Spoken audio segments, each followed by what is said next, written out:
Peter Finlay found Toi Ora after many years of dealing with a severe mental illness. When I was working that framework, I decided to write a book for my fellow workers, and one that would be easily accessible to the New Zealand mind.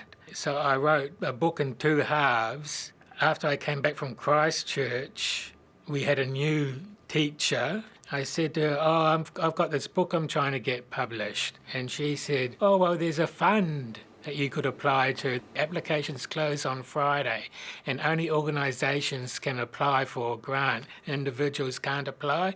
And she said, but Toi Ora could apply for you. So they applied and they got the grant and were able to publish my book. They organised the publishing and the printing and got adverts for it and organised the book launch.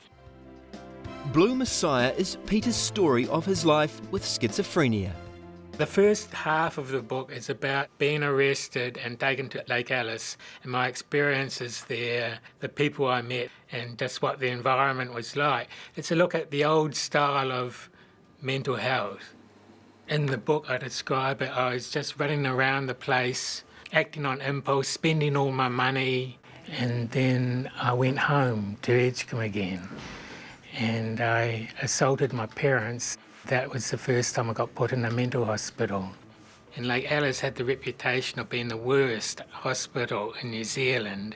I'd been told it was the last place they'd done a lobotomy. So I wasn't looking forward to it, but I felt I had no option. I didn't really care about the diagnosis. I'd always liked the word paranoid, but what I didn't like were the pills, the medication and the injections. I thought, well, I'll go along with this for a couple of years and then I'll opt out. The minutes of every day lasted years, and the activities I found I couldn't do because I was on so much medication. I was on chlorpromazine, and I was expected to weave baskets, but I just couldn't concentrate. Lake Alice was a really tough regime because I was locked in that room, day room, for 3 months, just locked in a room, and couldn't go for walks until right at the end. At Tokanui, after you'd been there a couple of days, they opened the ward and you could go in and out as you pleased. Not like that at Lake Alice. When Peter was discharged from Lake Alice, he finally settled in Auckland, where he joined Toi Ora, which provided Peter with a social lifeline. I only came once a week. Once a week was enough to get me through the rest of the week. In the summer holidays, it was a real mission to stay alive throughout the whole summer holidays until Toi Ora started again. And once Toi Ora started again, I was happy. The second half of the book is about me and the community, about the new style of mental health and the opportunities that arise for people who've been patients in mental hospitals and are now in the community. And because of the therapy, the medication they're under, they're able to function in the community.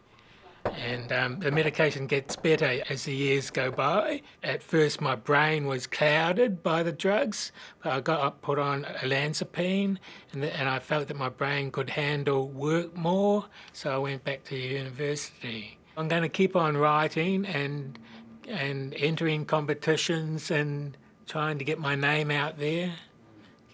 I have a tentative date in October for my first exhibition, and I'm very excited about that.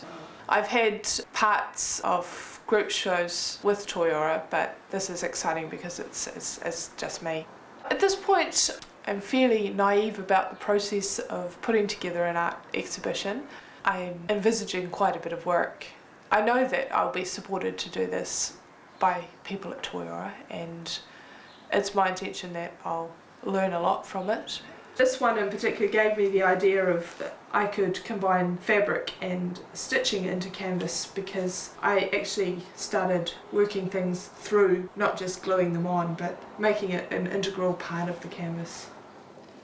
Brian Slight has just 1 week to finish his paintings for his upcoming exhibition.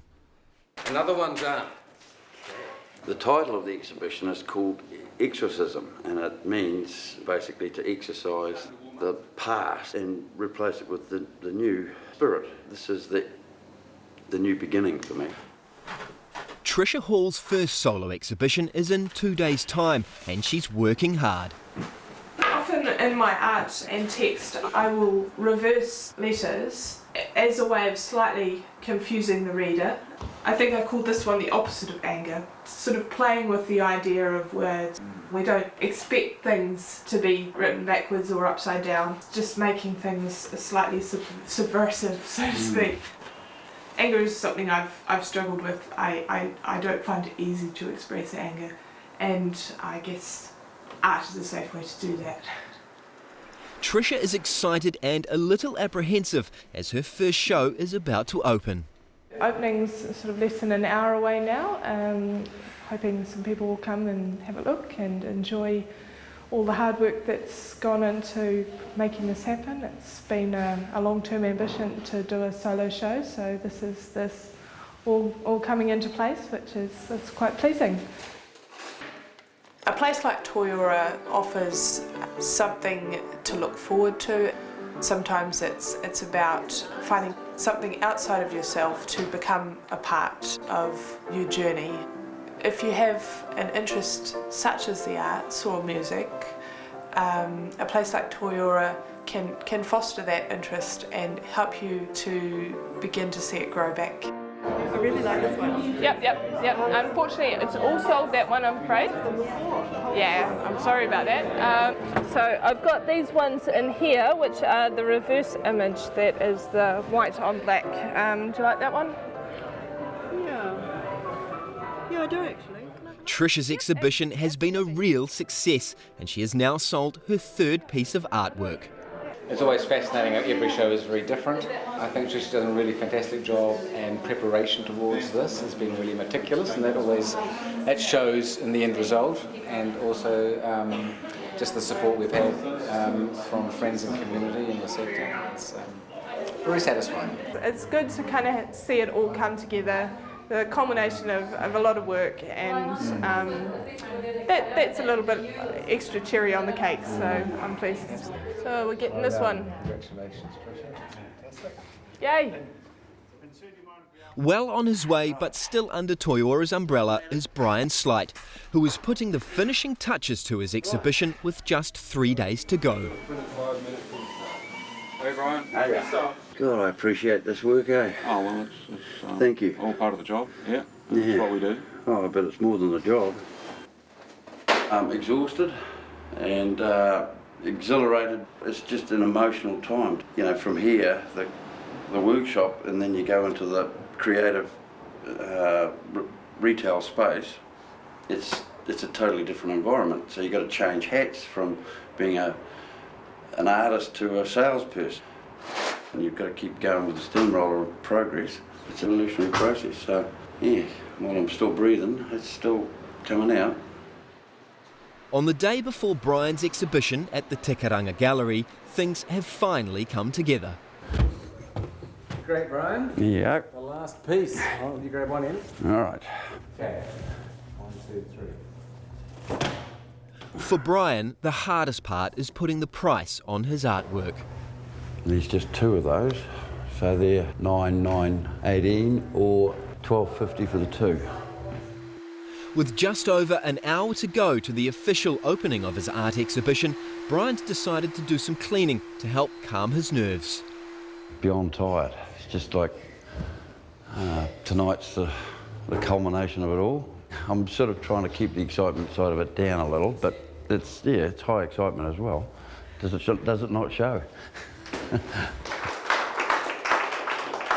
Welcome everybody, thanks for coming to Brian's opening today at Tikaranga Gallery. It's been a long journey and it's fantastic that we're back here after 2 years from his first show. Your work really reflects a real freedom and expression of joy. I just want to thank everybody for being here, and the Toi Ora team and all your friends and support. And I just wish you all the best and good luck. Thank you. Thank you very much for everyone being here, and yeah. Now the excitement's rising. Finally, Brian's second exhibition is underway and the culmination of a year's work is on show for the public to see. It's not about selling them, it's just about having acceptance.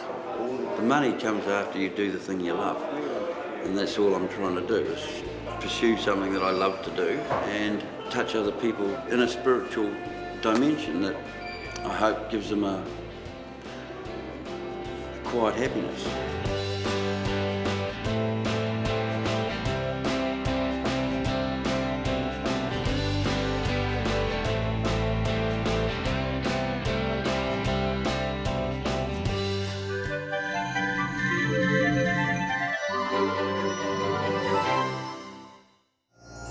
Supporting local content so you can see more of New Zealand on air.